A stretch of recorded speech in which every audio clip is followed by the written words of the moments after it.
大家好，今天我们来聊一聊散热系统。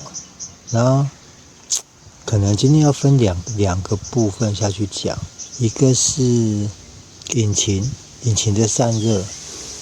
那引擎的散热，当然最主要就是它的水箱啊，然后冷却水。在我之前拍那一片换水箱水的那一片里面，我有聊到，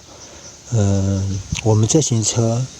它的冷却水是4公升，但是一般可能像我那次买的是1加仑它上面标示的是3.78公升，所以就变成说，像这样子，不知道你们能不能看得到？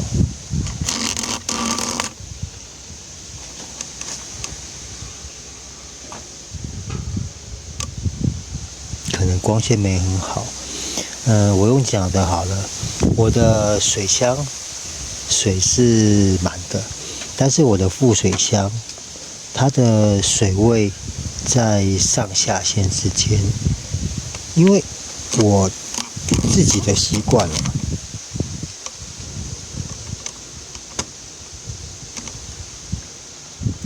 因为我的习惯是我习惯把副水箱的水加到上限，因为毕竟你如果出远门或者说开车在外，临时会发生什么事情，真的都不知道，所以变成说副水箱水能够尽量多是最好。但是因为副水箱的设计就是它除了先储备一些冷却水在里面以外，它还必须要有空间去容纳，当引擎水道里面的水如果压力过大倒流出来的时候，必须去容纳它。要不然如果你原本的水位太高的话，当引擎里面的水倒流出来的时候，会整个溢出来。整个溢出来以后，到最后你会导致它往回吸的时候，它会把副水箱的水吸光，甚至不够。所以说副水箱的水最多真的建议就是加到上限就好。可能很多朋友没那个习惯吧，因为像我是车上我都会放纯水，像这个纯水。所谓的纯水就是它里面就是经过过滤，它把一些矿物质、杂质那些东西排除掉，真的就只有水而已。可能比较年轻一点的朋友，你可以问问看，妈妈或者说问你太太，他们在洗水壶的时候，就煮水的水壶或者饮水机，他们在清那些的时候，那个水垢真的很难处理。而那个水垢就是因为一般的水里面，矿泉水也一样，矿泉水、自来水它里面都会有一些矿物质，一些其他的东西。那些东西当在高温沸腾的状况下，它会产生结晶体，所谓那个就是所谓的水垢。但是当水垢在引擎里面，当水垢在引擎里面开始累积的时候，它会影响到冷却水的流动，甚至如果严重的话，它可能会把水道堵塞，变成你就算周边的零件都是正常状况下，你的冷却水的流动速度也会变慢。所以说我是建议啦，如果你们去保养厂保养的时候，可能应该很多保养厂都会在保养的时候顺便检查一下副水箱水啊之类的，但是它可能会直接就是帮你加自来水，这个是很不好的习惯。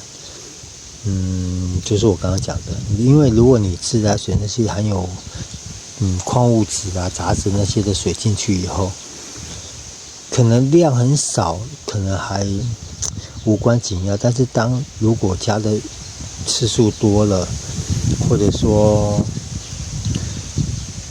累积的那个自来水越来越多的时候，它一定会造成水道里面的堵塞。所以我建议各位就是，如果可以的话，在保养的时候尽量在旁边看，然后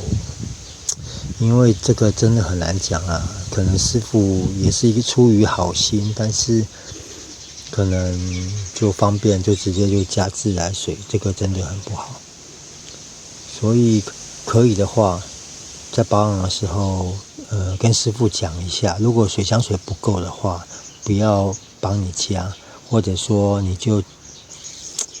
我是觉得可能在保养之前自己先稍微的看一下啦，自己把副水箱的水加到上限，师傅他就不会有那个冲动去帮你加水，这个是一点。然后尤其像封闭式水道的引擎，据我所知，我知道我们这型车它的气缸就是属于封闭式水道。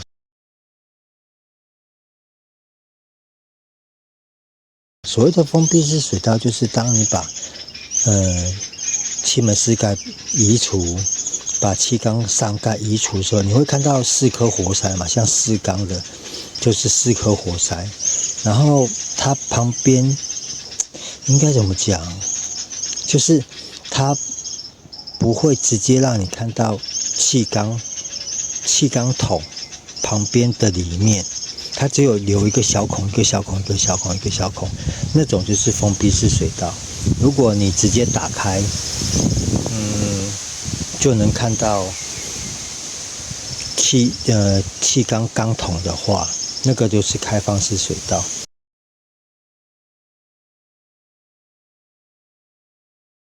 开放式水道的好处是，它的水在流动的速度会比较快，因为开放式水道它的气缸本体跟上盖，它中间可能只靠了那个气缸床垫下去隔绝，所以它的通过量会比较大一点。然后封闭式水道它一样有气缸床垫，但是它的气缸床垫上面的那个孔，它是对应着那个封闭式水道它上面的孔，所以变成它本身就比较厚，也变成说就是有可能被水垢堵塞的几率会比较高。所以像我们这型车或者封闭式水道的引擎，真的建议就是冷却水要多注意一点。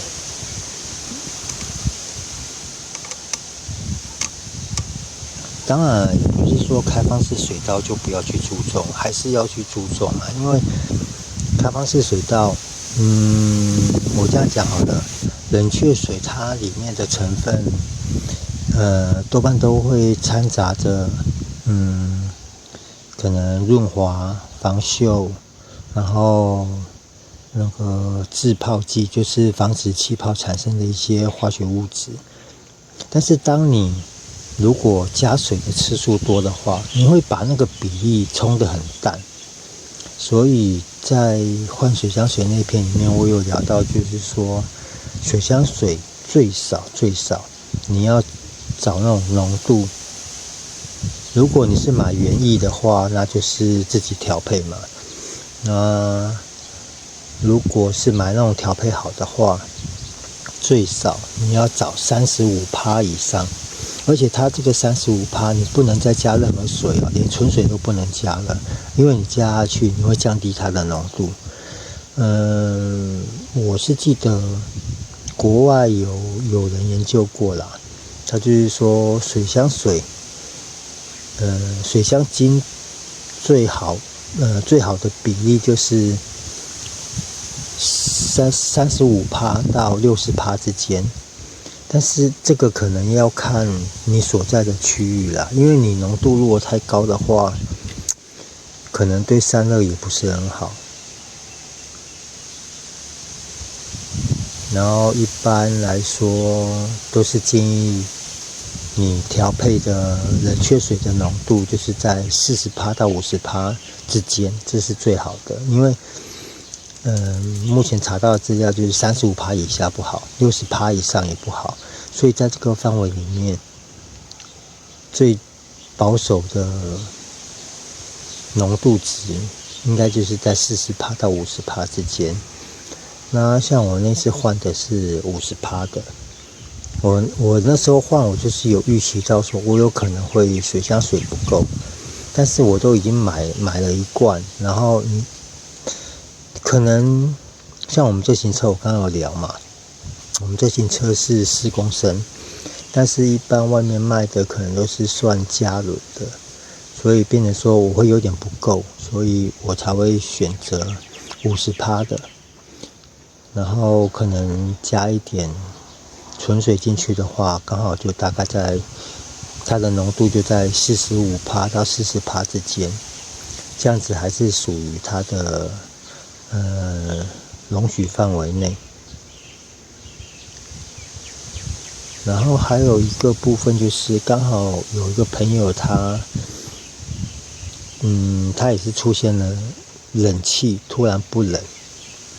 他是说他前一天开还好好的哦，也冷气也蛮冷的，运作什么都正常，结果隔天开就冷气都不会动了。在车里面的话，在室内的话，AC 灯会亮，然后风扇室内的风扇也有送风，但是就是不会冷。一般来说会很突然的发生这种状况，多半啦。我先讲一般保养厂可能会做的前置的检查方式。基本上冷气这种东西只要一出状况，第一个动作一定就是我的低压管在这边，然后高压管在水箱旁边，有没有一个 H， 这个是高压管，然后这个是低压管。高压管一般都比较细，有没有？它这个铝管都比较细，然后低压管都比较粗，所以一般来讲都是先架表下去看。一般来说，车子前一天好好的，隔天冷气就不会做，冷气就没有冷度，室内的东西都正常，但是压缩机不会动，冷气风扇不会动。这个很有可能都是因为，尤其老车啦，很有可能都是因为漏冷媒，冷媒慢慢泄漏，它当管道里面的冷媒压力的值低到一个程度的时候，它会有一个冷媒压力阀。奇怪，我这台车我也找不到，因为我的车我也有这个状况，因为我记得我今年年初去验车的时候，我路上我就是有测试开冷气，也是都正常，都蛮凉的。然后我回来以后，可能停了1个多礼拜，我又开出去，冷气就不动了。但是因为我工作关系，我上班人家保养厂还没开，我下班有的保养厂都已经休息了，所以变成说这个问题我只能先丢着啦。那这个状况就像我刚刚讲的，一般来说啦，都是因为冷媒的压力不足，可能是冷媒有泄漏，可能是那个压力阀故障，它测不到压力，所以它误判成是冷媒管里面的压力不足，所以就不动。这是有点类似一个保护装置啊，它就是保护压缩机里面的那个活塞体不要去运作，因为没有冷媒它没有办法润滑，你如果让它运作的话会把压缩机刮伤。然后保养厂一般碰到这种状况，它一定是先架表，架那个有2个表，高低压表，先架表下去看，因为毕竟最常出现的问题就是冷媒压力的问题嘛。它如果压力表架上来，压力都正常，而且压力值很稳定的控制在那边的话，他才会去做其他的检查，有可能是风扇开关坏掉，也有可能是压缩机主体坏掉，这个都有可能。但是保养厂的先决条件一定都是先做压力测试，所以我才会建议那个朋友，就是说可能先不要贸然的去花一些钱，就因为我不知道每个人身边的工具到底够不够，像我也没有那个压力表，而且就算有压力表，我测出来是压力不足，我也没有冷媒可以灌，所以我也是建议他就是找平常有在配合的保养厂，直接给他们做处理就好。正规的处理就是，当然如果是冷媒漏的话，一定是要找出看是哪里在漏，然后做更换，把泄漏的地方做更换掉，可能冷排啊、冷媒管啊，甚至里面的冷凝器，车里面的冷凝器在泄漏都有可能。但是一般来说，比较可能勤俭一点的朋友啦，就是直接灌冷媒就好了，因为除非你是泄漏的非常严重，要不然你灌个冷媒撑个1年多都很正常。像我这台车到我手上到现在3年多4年，也是第一次发生这个问题。当然它什么时候开始漏我不知道，所以当然啦，如果有那个心，然后预算够的话，直接找出是哪里的故障，哪里在泄漏，然后把它更换掉，这是最一劳永逸。那如果比较勤俭持家的话，就如果是冷媒压力不足，就把它补足就好了，灌一灌就 OK 了，又可以生龙活虎了。好啦，那今天讲了2个关于散热方面的问题，一个就是引擎的水道它的散热系统，然后冷却液的补充，然后跟浓度，还有副水箱它的上限问题，再来就是冷气突然不作动的可能原因，以及比较省钱的做法或比较正确的修缮方式的介绍就到这边了，谢谢各位，拜拜。